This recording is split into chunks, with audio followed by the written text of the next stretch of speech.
कभी सोचा है कि जो पवित्र गंगा नदी आज हम सबको जीवन देती है, वो आखिर धरती पर आई कैसे? ये सिर्फ एक नदी के आने की कहानी नहीं है। ये तो भक्ति, बेहिसाब शक्ति और उससे भी बढ़कर करुणा की एक दिव्य गाथा है। चलिए देखते हैं कि कैसे भगवान शिव ने जो नामुमकिन था उसे मुमकिन कर दिखाया। जरा कल्पना कीजिए, स्वर्ग से एक नदी नीचे आ रही है, लेकिन ये कोई आम नदी नहीं। इसकी ताकत, इसका वेग इतना जबरदस्त है कि अगर ये सीधे धरती से टकराई तो सब कुछ तबाह हो सकता है।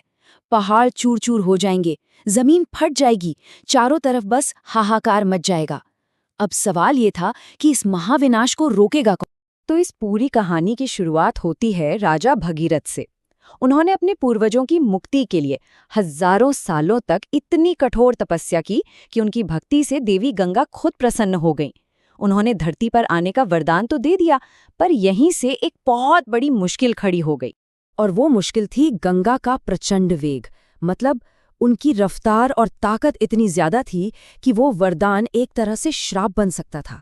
अब सोचकर देखिए, एक ऐसी नदी जो पहाड़ों को चीरती हुई आए और धरती में पाताल तक का रास्ता बना दे, ये तो सरासर तबाही थी। जब सारे देवताओं ने हाथ खड़े कर दिए, जब लगा कि अब कोई रास्ता नहीं है, तब बस एक ही उम्मीद बाकी थी, महादेव। सिर्फ भगवान शिव ही थे जिनमें इस आसमानी तूफान को थामने की शक्ति थी। तो राजा भगीरथ अपनी आखिरी आस लेकर पहुंचे महादेव के पास और उनसे प्रार्थना की। और यहीं से कहानी का सबसे दिलचस्प हिस्सा शुरू होता है। अपनी शक्ति पर, अपने वेग पर गंगा को बहुत अभिमान था। वो स्वर्ग से धरती की तरफ इस अंदाज में बढ़ी जैसे उन्हें कोई रोक ही नहीं सकता। उन्हें पूरा यकीन था कि उनकी ताकत के सामने भला कौन टिक पाएगा।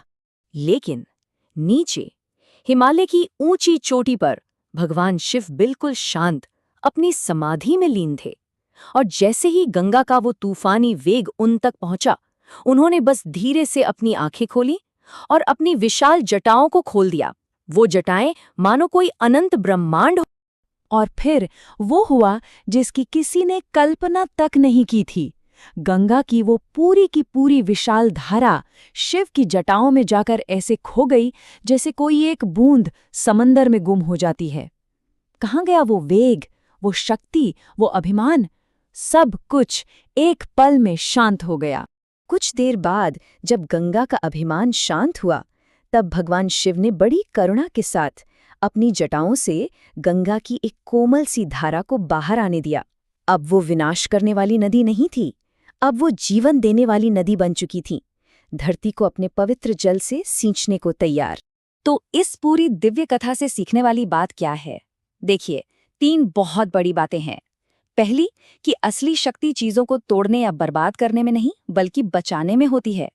दूसरी, सच्ची महानता हमेशा विनम्रता और करुणा में ही छिपी होती है। और तीसरी, कि अहंकार चाहे कितना भी बड़ा क्यों न हो, उसका सिर एक न एक दिन झुकता ही है। भगवान शिव ने अपनी बेहिसाब शक्ति का इस्तेमाल दुनिया को बचाने के लिए किया। उन्होंने ये सिखाया कि महान शक्ति का मतलब विनाश करना नहीं होता, बल्कि रक्षा करना होता है। और ये एक ऐसा संदेश है जो सिर्फ उस कहानी के लिए नहीं, बल्कि आज भी हमारे लिए उतना ही जरूरी है।